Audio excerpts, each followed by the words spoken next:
We're back here for this Flyers-Cubs game, and you're in the third inning here with us. Brought to you by Colors Wheelchairs. Colors Wheelchairs, official broadcast sponsors for X-Able and for this Wheelchair Softball National. And this game is still 2-0. Cubs with 3 hits, the Flyers with 5, I believe. No, maybe 6. We'll see. 6 hits. So this is Rene Aquino up, and this should be an easy play at first, and it is for 1 away. Dino Ramirez will be coming up a walk in the first inning. But so in the bottom of the second, though, the Cubs left the bases loaded, and we'll see if that comes back down. I know, boy. It's really a tight game. We thought it would be kind of a high-scoring game, and it's turning into a defensive battle. It is. Though some of the miscues in the outfield for the Cubs have hurt them, because it looked like they had a couple plays that could have happened and might have happened. So Flyers up with 1 out. Dino Ramirez, who's been a big hitter for this Flyers team, but so far he's gotten on base only by just an easy, soft roll up there. See if they give him something to hit this time. Oh, that's not that way.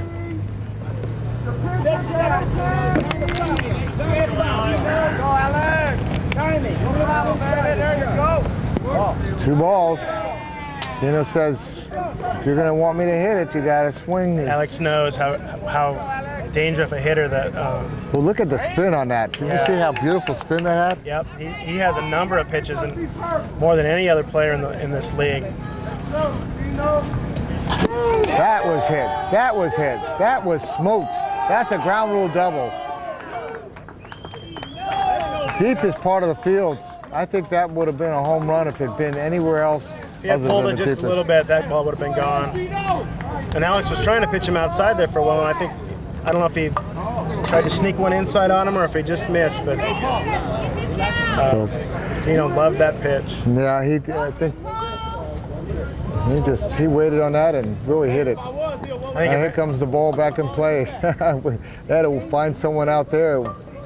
And I think of any player in the NWSA that we play against, Dino is the one that I think hurts us the most. And you can see why. Yeah.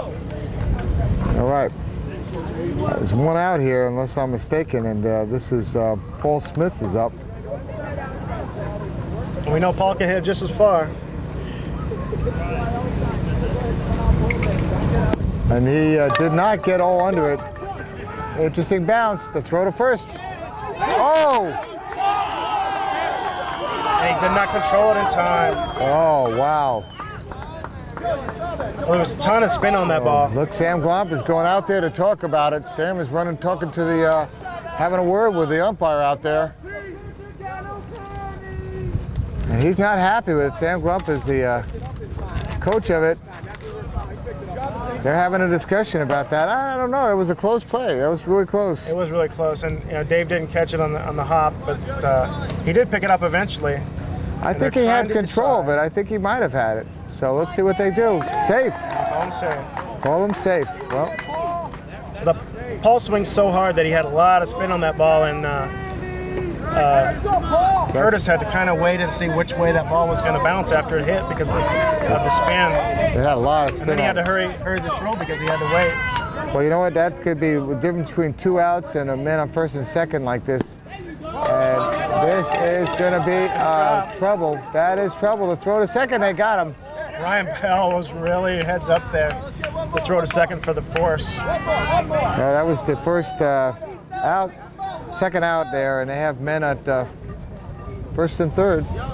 Paul's inexperienced there. You could tell he just wasn't sure if that ball was going to drop for a single or not. But a player who had been around for a while probably would have known right off the top that would have dropped. So he would have been there. Yeah, a little inexperience there cost him. Well, let's just see. Here we are, Juan Ortiz. Juan's one of their big hitters. Yeah. But on the other hand, let's see if this Cubs can hold it up.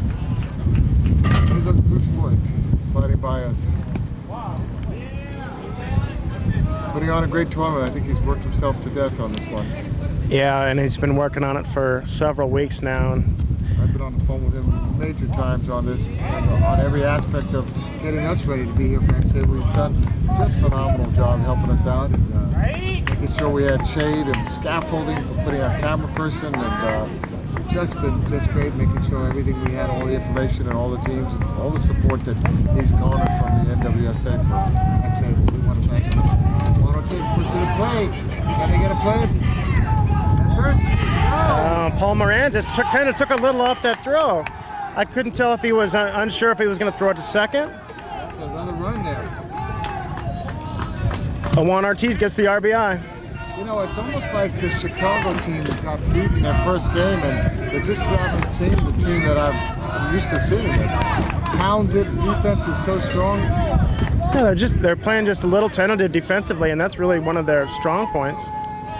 Brian made that great play earlier this inning. That was, and Kurt Smith made a good play. Otherwise, they've been just a little shaky. They've had some drop balls at first. They've had some drop balls at Rover. We got Giorgio Alfaro here. George is quite a character. Part of Chicago. Some people mistakenly think it's Jorge, and some people think it's George, but I found out the truth of it is actually Giorgio. Giorgio, huh? Yeah, he's part French, part Italian, and part Indonesian. Whatever. Wow. What is that?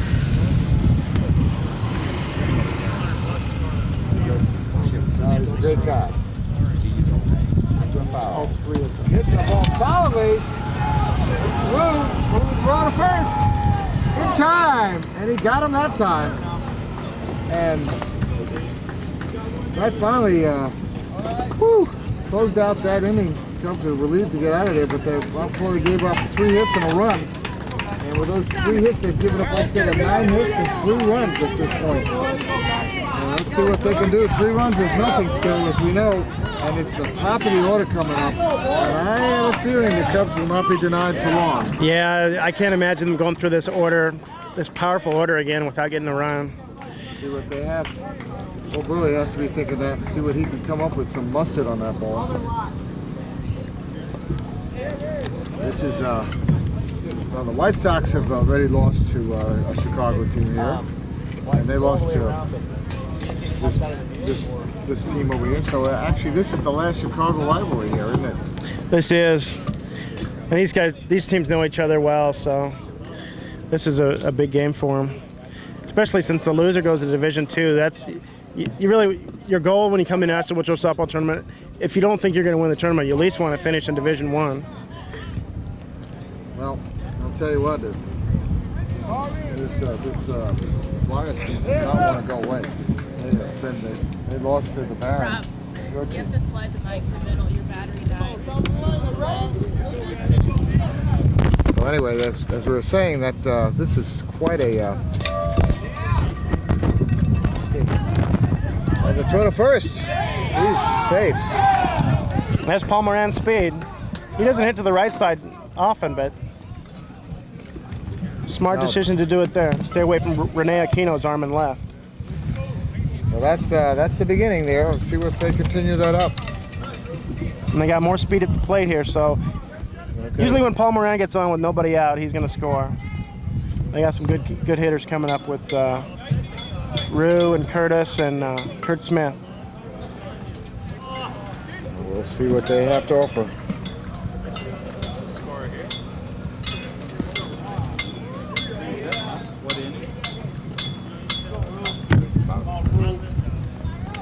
Let's see what ball is that? Ball. Now, Paul Moran will get a good lead off first.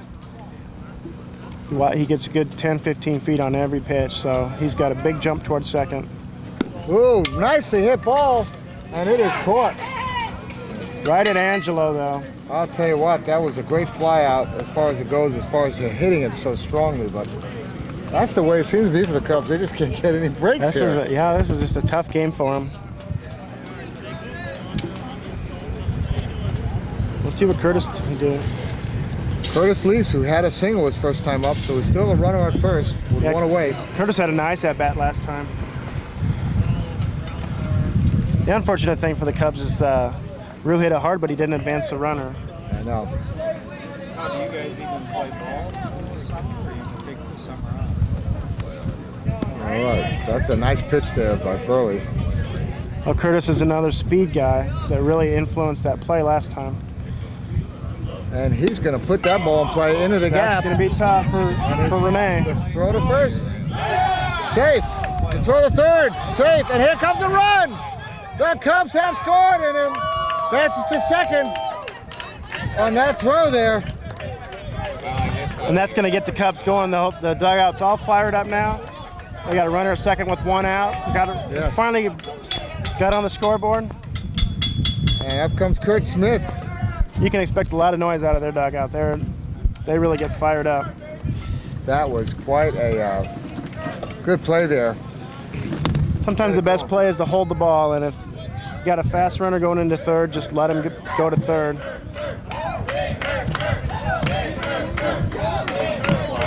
This has been a great day of competition, and I thought this would be a great game. I didn't want to miss it. As far as X-Able's audience, we hadn't covered the Cubs at this point, so this is our third Flyers game, and we would have been covering two teams we had covered already, but this just seemed like it was a huge game that was going to affect the destiny of the tournament. It really is, and these teams are really evenly matched. They know each other well.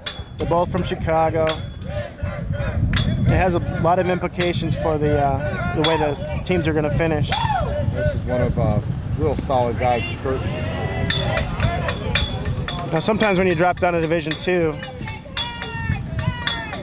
you get to keep playing, and you might get 4 or 5 more games even. So sometimes it's a blessing, and then you can get a championship still.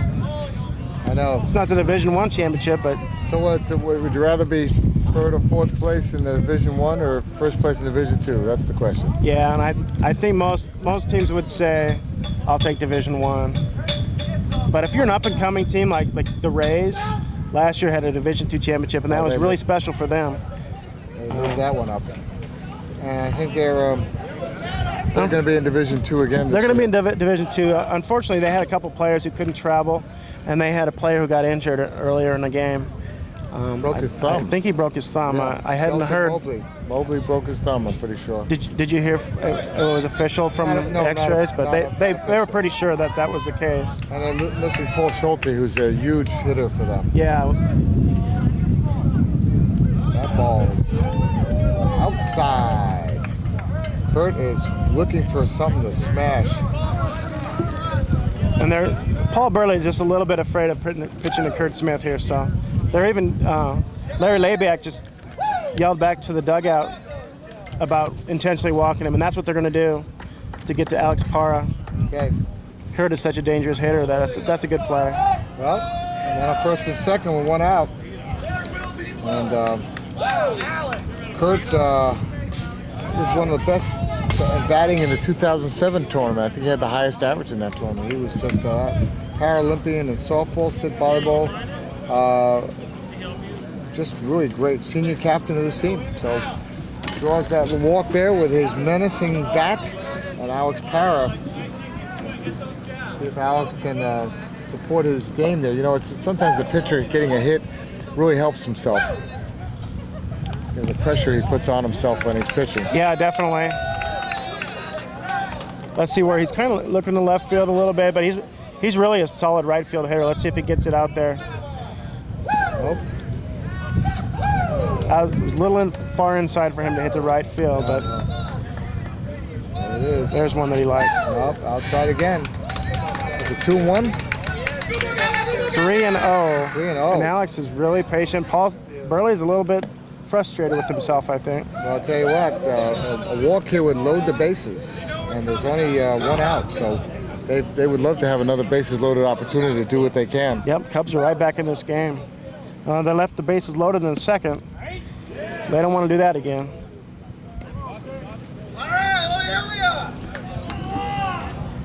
All right, here it is. 2 strikes. Paul Burley comes back with 2. Alex is saying, give me that walk. So here it is, 3-2, full count. And he hits it up in the air, and I don't know, I think that could be trouble. That's going to be tough. That's a single. Curtis is rounding third. He's going to try for it. Coming home. And boy, there's a collision. Larry takes it. And there the runners go from second and third. That was huge. Another run scores for the Cubbies. And there's that hit to right field that Alex is famous for. And what it does is get the ball away from third base and home plate, and a lot easier to advance the runners than hit it to left field.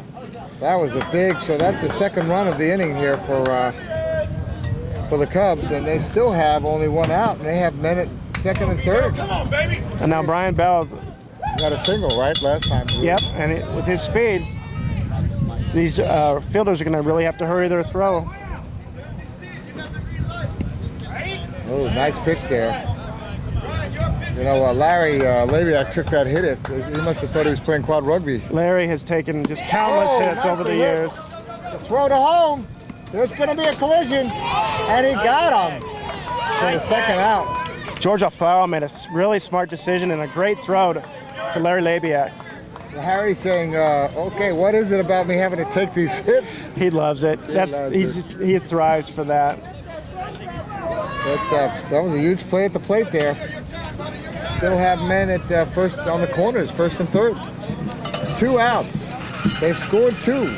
Hector Jr. is at the base. I've seen Larry take a dozen hits at the plate, and he always holds on the ball and he always gets up. So I think if you're going to throw to a catcher at home, you want him there because he's got such great hands. All right. Perez takes a strike. So Paul Burley made a great pump fake there to throw off Hector's hitting motion.